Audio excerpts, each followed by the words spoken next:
السلام عليكم ورحمة الله وبركاته، اللهم صل وسلم وبارك على سيدنا محمد. وفي البداية كده يا شباب، كل سنة وانتم طيبين بمناسبة شهر رمضان الكريم. وبما ان احنا في شهر مبارك زي ده، خليني اقول لكم ان معظمنا بيستخدم برنامج المصحف على الموبايل بتاعه، ولكن للاسف معظم البرامج اللي موجودة دلوقتي كلها اعلانات ومزعجة جدا وما بنعرفش نقرأ عليها بشكل مريح. عشان كده انا النهارده جايب لك افضل برنامج مصحف ممكن تستخدمه على الموبايل بتاعك، والبرنامج ده كله مميزات هنشرحها دلوقتي مع بعض. ولكن خليني كده اقول لك سريعا، البرنامج مجانا بشكل كامل، البرنامج مفيش اي اعلانات بتظهر عليه. كمان خليني اقول لك ان من خلال البرنامج ان لو في اي ايه معينه انت مش عارف النطق الصحيح بتاعها، تقدر من خلال البرنامج عندك اكتر من مقرئ تخليه يقرا لك الايه اللي انت وقفت عندها وهيقراها لك بشكل صحيح، وبعد كده انت ترجع تكمل وراه. وكمان لو في اي ايه انت عايز تعرف التفسير بتاعها هتقدر تعمل ده. تعالوا نشوف البرنامج مع بعض يا شباب، وبعد كده نرجع نكمل. يلا بينا. طب يا شباب، زي ما احنا شايفين مع بعض كده، هو ده البرنامج اللي احنا هنشتغل عليه. طبعا لينك التحميل هسيبه لكم في وصف الفيديو، تقدروا تدخلوا عليه وتحملوا البرنامج بشكل طبيعي جدا. موجود للموبايلات الايفون والاندرويد، ولكن لو انت هتحمل البرنامج بشكل مباشر لازم تتاكد ان ده شكل اللوجو بالظبط، لان في برامج كتير شكله، فانت لازم تتاكد ان ده هيكون الشكل معاك زي ما انت شايف. طيب بمجرد بقى يا شباب ما بنفتح البرنامج كده مع بعض زي ما احنا شايفين،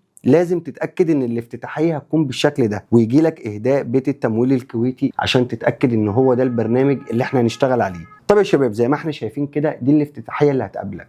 لو بصينا مع بعض فوق كده خالص يا شباب على اليمين هنلاقي 3 نقط، لو دوسنا عليهم ودي اول حاجه هيبدا يجيب لك كل الصور اللي موجوده داخل المصحف. اي صوره بقى انت عايزها تقدر تجيبها، ولكن خلينا احنا نبدا مع بعض كده بصوره الفاتحه. زي ما احنا شايفين هنبدا ندوس عليها وبالشكل ده ظهرت قدامنا. تمام يا شباب، دلوقتي كده احنا جبنا اول صوره معانا. تعالوا بقى نشوف دلوقتي اول حاجه هنبدا بيها، وهو ان في ايه مثلا معينه انت مش عارف تقراها ازاي. هنفترض مثلا ايه رقم 6، لما تيجي تدوس عليها ما تدوس على الايه، انت تدوس على رقم 6 بالشكل ده. بمجرد ما ادوس عليها هيبدا يجي لي 3 اختيارات، واول اختيار عندي وهو علامه البلاي ديت زي ما احنا شايفين.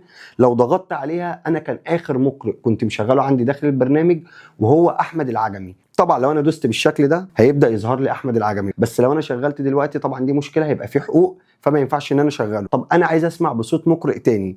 لو بصينا فوق كده يا شباب على اليمين خالص هنبدا نشوف راجل كده وجنبه ترس، هدوس عليه هيبدا يجيب لي كل القراء اللي انا ممكن اشغلهم او اسمع بصوتهم الايه اللي عايز اعرف نطقها الصحيح هيكون ازاي. ودي اول حاجه موجوده. طبعا عندك المنشاوي، عندك الحصري، عندك اكتر من مقرئ تقدر تسمع بصوته. طيب تعالوا بقى نروح للجزء اللي بعد كده يا شباب. زي ما احنا موجودين برده كده على الايه رقم 6، لو رجعت دوست عليها كده تاني هيبدا يجيب لي تاني اختيار، وتاني اختيار ده وهو تفسير الايه. طبعا الكلام اللي انا بقوله ده ينطبق على اي ايه ممكن تقابلك اثناء القراءه. طيب لو انا دوست عليها بالشكل ده هيبدا يجيب لي التفسير زي ما احنا شايفين كده بالظبط، ولكن هنا جاب لي تفسير السوره كلها. انت تقدر تختار تعلم على الايه بس اللي انت عايزها وهيجيب لك التفسير بتاعها زي ما انت شايف قدامنا كل حاجه اهو، تفسير كامل موجود. طيب لو بصينا كده مع بعض يا شباب مكتوب هنا تفسير صفوة التفاسير، لا انا عايز تفسير تاني، بمعنى ابن كثير، الطبري مثلا. لو بصيت كده عندك على اليمين فوق بالشكل ده هتبدا تدوس على الترس اللي ظاهر قدامك، هيبدا يجيب لك اكتر من تفسير ومن خلاله تقدر تشوف التفسير اللي انت عايزه. طبعا دي حاجه قويه جدا داخل البرنامج. طيب تعالوا نشوف الميزه اللي موجوده بعد كده يا شباب. وليكن هنطلع من هنا، انا دلوقتي فضلت اقرا في المصحف ولكن جيت مثلا لحد الايه 35 وخلاص انا مش هكمل دلوقتي، ممكن اكمل في وقت تاني، بس لو فتحت البرنامج بعدها ممكن انسى انا وقفت لحد الايه كام. بص بقى كده، لو دوست مثلا على رقم 35 اهو هيبدا يظهر لي الاختيارات دي. هاجي على الاختيار الثالث بالشكل ده وادوس عليه، علم لي عليها زي ما احنا شايفين كده، ظلل اللون بتاعها. طيب تعالوا بقى نقفل كده البرنامج خالص. كده انا قفلت البرنامج. هنفترض ان احنا جينا تاني يوم، لو فتحت البرنامج بالشكل ده انا كنت واقف عند الايه 35 فتح لي عليها.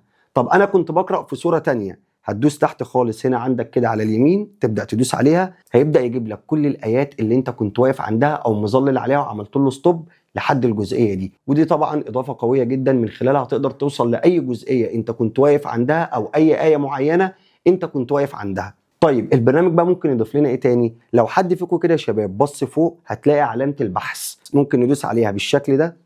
اي ايه انت بتفكر فيها او مش عارف في سوره ايه تقدر توصل لها بكل سهوله. مثلا اكتب ان الذين اهو، بمجرد ما كتبتها قال لي ايه؟ عدد نتائج البحث 879 ايه في القران موجود فيها كلمه ان الذين. تقدر بقى طبعا توصل للايه اللي انت عايزها. طبعا لو كملت الايه هتجيلك الايه بالظبط فين وفي سوره كام، ولكن انا كتبت لك بس ان الذين. طيب البرنامج بقى فيه ايه تاني؟ لو بصيت تحت خالص كده عندك على الشمال هتلاقي علامه الهلال ديت، في حاله ان انت مش شايف القرايه بشكل كويس تقدر تظللها بالشكل ده، وتقدر برضو تشيل الدارك مود خالص وتخليها قدامك بالشكل ده. وطبعا اثناء القراءه تقدر تكبر وتقدر تصغر على حسب الرؤيه اللي انت عايز تشوفها بالظبط. وده كده سريعا يا شباب اللي حبيت اقوله لكم عن البرنامج. ولكن البرنامج فيه حاجات تانية كتير تقدر تستفيد بيها، بس انا حبيت اقول لك على اهم المميزات اللي موجوده داخل البرنامج وبتميزه عن كل البرامج اللي قبله. وتحديدا موضوع ان البرنامج زي ما احنا شايفين ما ظهرش فيه اي اعلانات خالص. وزي ما احنا كده شفنا يا شباب ده شرح كامل للبرنامج. برنامج سهل وبسيط وتقدر تستخدمه تقريبا في كل حاجه انت محتاجها. وزي ما قلت لك من اهم مميزاته ان مفيش اي اعلانات خالص بتظهر عليه، بلس كل المميزات اللي شفناها مع بعض. وطبعا لو انت عايز تشارك في الثواب تقدر تبعت الفيديو ده لكل حبايبك وقرايبك عشان يشوفوا البرنامج ويحملوه. وبكده نكون وصلنا لنهايه الفيديو. ما تنساش تحط لايك عشان الفيديو يوصل لغيرك ويستفاد. ولو انت مش مشترك في القناه يشرفني وجودك. كان معاكم محمد المكتري من قناتي على اليوتيوب. مع السلامه.